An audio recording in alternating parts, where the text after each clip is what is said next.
Iran के लिए सूरत हाल इंतहाई संगीन और तकलीफ देह होगी। ट्रंप की जानिब से एक बार फिर धमकी दी गई है। इसी बारे में आमिर रज़ा से बात करते हैं। आमिर भाई, रोज़ एक धमकी आ जाती है, रोज़ यही कहा जाता है कि हम हमला कर देंगे या इस तरह की बातें की जाती हैं। क्या होने जा रहा है?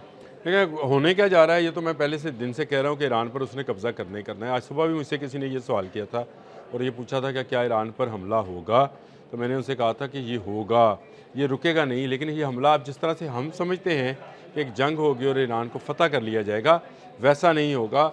ये बिल्कुल अलग से एक जो है तरीक़ाकार अपनाया जाएगा और कोशिश ये की जाएगी कि ईरान के एटमी असासों पर कब्ज़ा कर लिया जाए। यानी कमांडोज़ उतरें और वो जितना इनरिच जो उसके पास यूरेनियम मौजूद है उसको अपने कब्ज़े में ले लिया जाए और तमाम न्यूक्लियर साइट्स जो हैं उन पर काबज़ हुआ जाए और उसके बाद जो है ईरान में कोई कठपुतली हुकूमत जो है तश्कील दे दी जाए। इसके लिए मैंने आपके साथ पहले भी एक व्लॉग किया था और मैंने आपसे कहा था कि ये वेनेज़ुएला प्लान जो है 2 इसको कह लें। और लेकिन ये क्या मॉडल वाकई इतना आसान है कि कमांडोज उतरें, देखिए मैं आपको बताऊं जी। उनकी जो साइट्स हैं वहाँ से यूरेनियम अफज़ुदा की भी उठाएं और लेकर चल जाएं? ये इतना आसान है? अगर एक चोर की एक चोरी कामयाब हो जाए ना तो उसको लगता ये है कि उसके लिए हर चोरी आसान है। ये बड़ी सिंपल सी बात है। आपका पंजाबी कहते झाका उतर जाता है, ये बिल्कुल ऐसे ही है कि उसको लगता ये है कि शायद वेनेजुएला पर कब्ज़ा हो गया तो ईरान पर भी इस तरह से हो सकता है। यानी मॉडल ऑफ फ्रेमवर्क उसका वही है। वही बेड़ी बेरा जो है उसको भिजवाया जा रहा है और उसको जो जॉर्ज डब्ल्यू बुश जो है यही वेनेजुएला में गया था, यही अब यहाँ पर भी जा रहा है और उसको भिजवाने का मकसद यही है कि इसमें से मरीन्स जाएंगे और जाकर कब्जे देखिए उन्होंने अपना प्लान मुकम्मल किया हुआ है, इसीलिए वो बार बार मुज़ाकरात की बात करते हैं।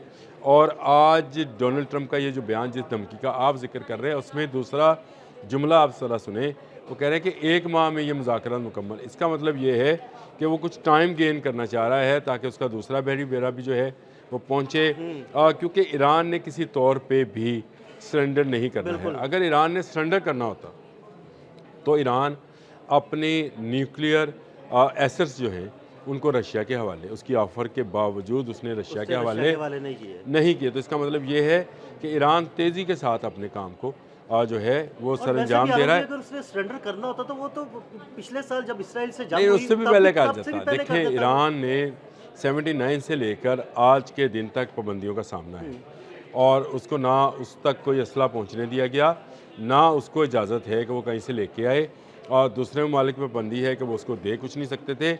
इस सारी पाबंदियों के बावजूद ईरान 79 से आज तक अगर हिसाब लगाएं तो 46-47 सालों में भी वो झुका नहीं है। मिसाइल आप टेक्नोलॉजी, मुझे बताएं, drone drone technology, technology, missile अब टेक्नोलॉजी। तो उन्होंने अपना फाइटर जेट भी बना लिए। जी बिल्कुल, कहर 313 जो है और उसका 5th जनरेशन और ये जहाज़ सब होगा। तमाम पाबंदियों के बावजूद जो उन्होंने बनाया। अब आप मुझे बताएं, वह ईरान भी जो है चाहता है कि ये जंग ना हो, मैं ये 100% है।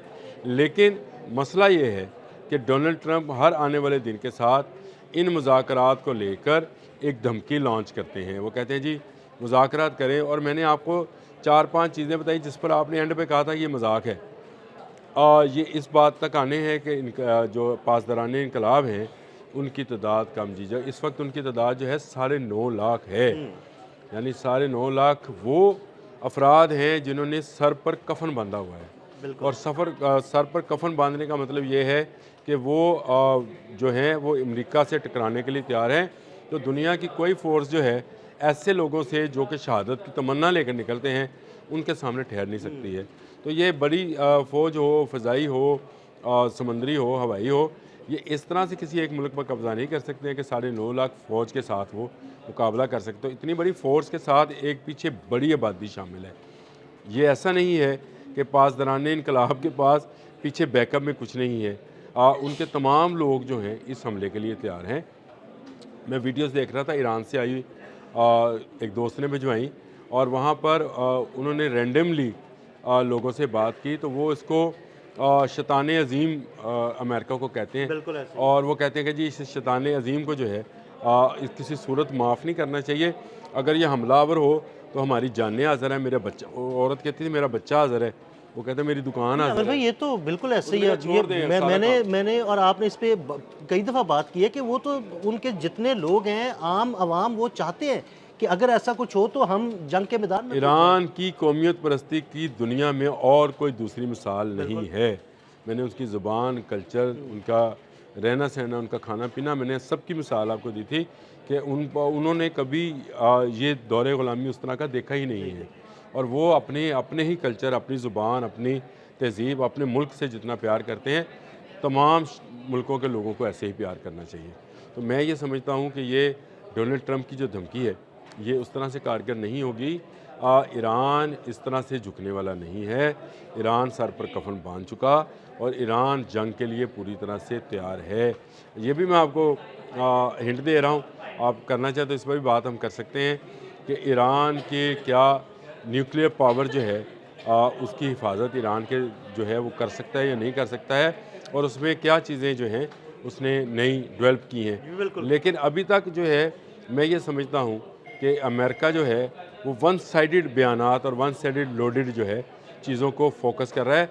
और दिलचस्प बात यह है कि इंटरनेशनल मीडिया ईरान से आने वाली ख़बरों को उस तरह से हाईलाइट नहीं करता है जिस तरह से डोनाल्ड ट्रंप के एक बयान को लेकर तमाम दुनिया का मीडिया, इंटरनेशनल तमाम मीडिया जो है उसको उछालता है और वो उस धमकी को ख़ास कर जो है हाईलाइट करता है, जो वो अपने बैनुल सतूर जिसको हम कहते हैं कि अंदरूनी खाना जो बात होती है वो करता है। यानी उसने कहा मुज़ाकरात हमें, मुझे लगता है मैं ईरान के साथ कामयाब हो गए, ईरानी विशफुल हैं कि मुज़ाकरात होने चाहिए और अगर नहीं मानना तो मैं उसको तबाह करूँगा, मैं उसको बर्बाद करूँगा, ख़तरनाक नताइज भुगतना पड़ेंगे। ये जो एंड पे आके पॉज लेके जिसको हम ब्रीदिंग स्पेस कहते हैं, वो ये ईरान को मारने वाली बात करता है, इसमें कोई मुबालगा नहीं है।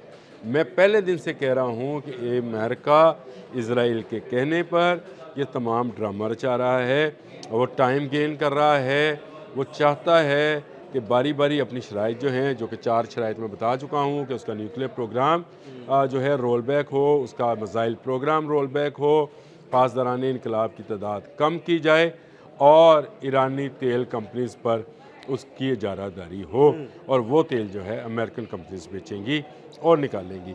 ये वो 4 चीज़ें हैं जिनको लेकर वो आया हुआ है। अभी उसने सिर्फ न्यूक्लियर पर बात शुरू की है। जब इस पर बात मुकम्मल होगी, लेट्स से अल्लाह ना करे ईरान ये कह दे कि मैं रोल बैक कर लेता हूँ, चलें जी मैं नहीं करता, असला नहीं बनाऊँगा, भेजें आप चेक करा लें, तो दूसरा मुतालबा सामने आ जाएगा, वो मिसाइल वाला आ जाएगा, क्योंकि ईरान ICBM पर काम कर रहा है, यानी इंटरकॉन्टिनेंटल बैलिस्टिक मिसाइल। फिर बैलिस्टिक मिसाइल प्रोग्राम को रोकना पड़ेगा और उसके बाद वो पासदारान इनकलाब पर आ जाएंगे कि ये साढ़े 9 लाख की फ़ौज जो है ये तो आपकी मईशत पे बोझ है, लिहाजा इस बोझ को कम किया जाए और इसकी तादाद कम करके कोई 3-4 लाख के करीब लाई जाए, जो अमन व अमान को देखेगी और सरहदी बाउंड्रीज़ को देखेगी।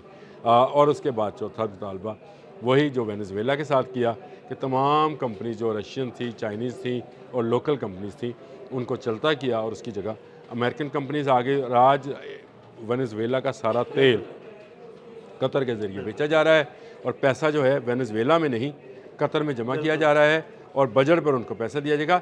ये वो फार्मूला या प्लान है जिस लेकिन पर आमिर भाई, ये अमेरिका फार्मूला या प्लान, इसमें मुझे नहीं लगता कि कोई भी चीज़ कामयाब होगी। ये सब बातें ही और क्या सराइयाँ ही रहेंगी। मर्जी प्लान कर लें और कहते हैं कि ईरान ना झुकने वाला है ना घुटने टेकने वाला है। मैन प्रपोजेस गॉड डिस्पोजेस, ये बड़ी मशहूर कहावत है और इसका कुरान में भी जिक्र है कि ये जितनी भी तदबीरें करे अल्लाह इनसे बेहतर तदबीर करने वाला है। ऐसे ही। ये जो है मैं समझता हूँ कि ईरान जो है इसको इसी तरह से खड़ा रहना चाहिए।